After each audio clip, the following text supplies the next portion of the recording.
खुलुमबाय स्टुडियो आं रबिन बसुमतारी दुलाराय बर' फरायसा आफादनि आफादगिरि दिपेन बर'आ इउपिपिएल आरो बिपिएफ दोलोआ खौसेथिनि बाथ्राखौ लानानै खौरां बिजोङाव दान्थे बिदान्थे जानायखौ लानानै खौरां मेलनि गेजेरजों माखासे बाथ्रा बुंथिनायखौ नुनो मोननाय जादों।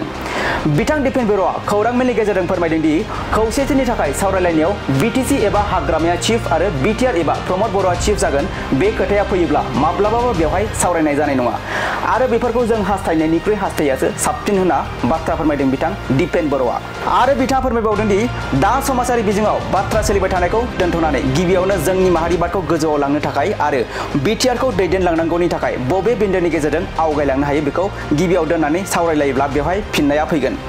बेनिखायनो खोथा बाथ्रा बाहायनायफोराव मोनसे रिस्ट्रिक्शनजों मानिलायनांगोन होनना बिथां दिपेन बर'आ खावलायदों आरो गोनांथिब्ला गासै बर' माहारियारि आफादफोरखौ लाफानानै सावरायनो हायो आरो बेवहाय गासैबो आवगायोब्ला बेनि समाधाना ओंखारगोन आरो बेनि फिथाइयाबो थायगोन होननानै बाथ्रा बुंथिदों बिथां दिपेन बर'आ।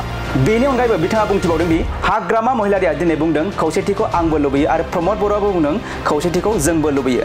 जुदि खौसेखौ लुबैयोब्ला ज' आवगायलांनायाव मा बादा दं बे बाथ्राया गिबियाव फैदों। दानिया फैदो बिथां दिपेन बर'नि आबुं बाथ्राखौ जों खोनासंनानै लानि। बे खोथाफोरा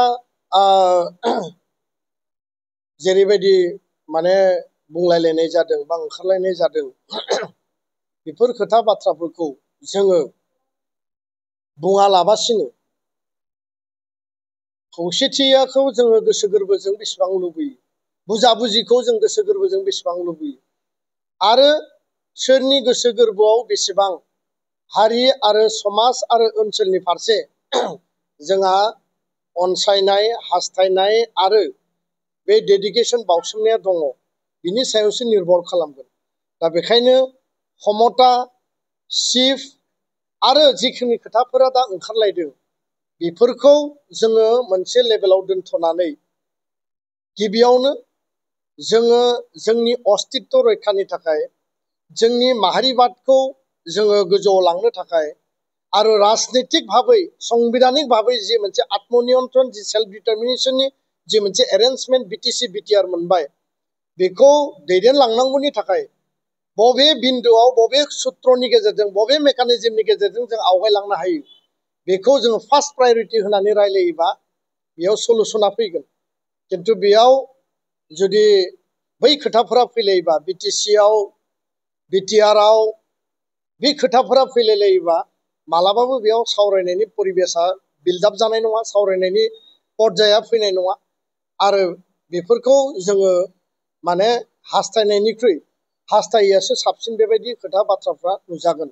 बेखायनो आङो खावलायदों जों संजम जानांगोन, खोथा बाथ्रा बाहायनायफ्राव जोङो मोनसे रेस्ट्रिक्सन जोङो मानिलायनांगोन आरो बयबो रायजो राजाया लुबैयो, दल संगठना लुबैयो, हारिया लुबैयो, दैदेनगिरि हान्जाफोरनि सायाव मोखाङाव नायनानै दङ जे बिथांमोननि भबिष्यत परिकल्पना नितिया मा। गासैबो दोलोआ गावबा गाव निति आदर्श थायो, गावबा गाव दोलोनि गेजेराव निति आदर्शनि आधाराव खामानि मावगोन। रावनिबो निति आदर्शखौ जोङो कम्पालसनाव बाध्यतायाव दोननानै जोङो खामानि मावहोनो हाया। बिथांमोनानो साननांगोन, बिथांमोनानो सिन्ता खालामनांगोन आरो आवगायबोनांगोन। दा बेखायनो जोङो रावनिबो इन्डिपेन्डेन्स आरो लिबार्टिखौ जों हस्तक्षेप इन्टारभेनसन दुलाराय बर' फरायसा आफादा खालामनो नागिराखै। जोङो खावलायनोल' हायो।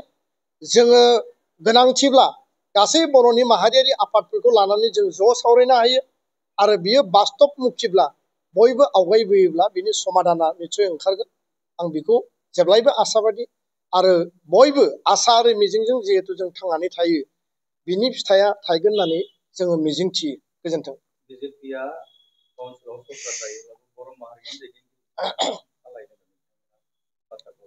बे गावबागाव दोलोनि बाथ्रा, दोलोनि आदर्श आरो नितिनि बाथ्रा सोर दोलोआ माबायदि निति आदर्श लानानै आवगायगोन, सोरखौ बबे जायगायाव माबायदि दैदेनगिरि हिसाबै दोनगोन बे बिथांमोननि बाथ्रा।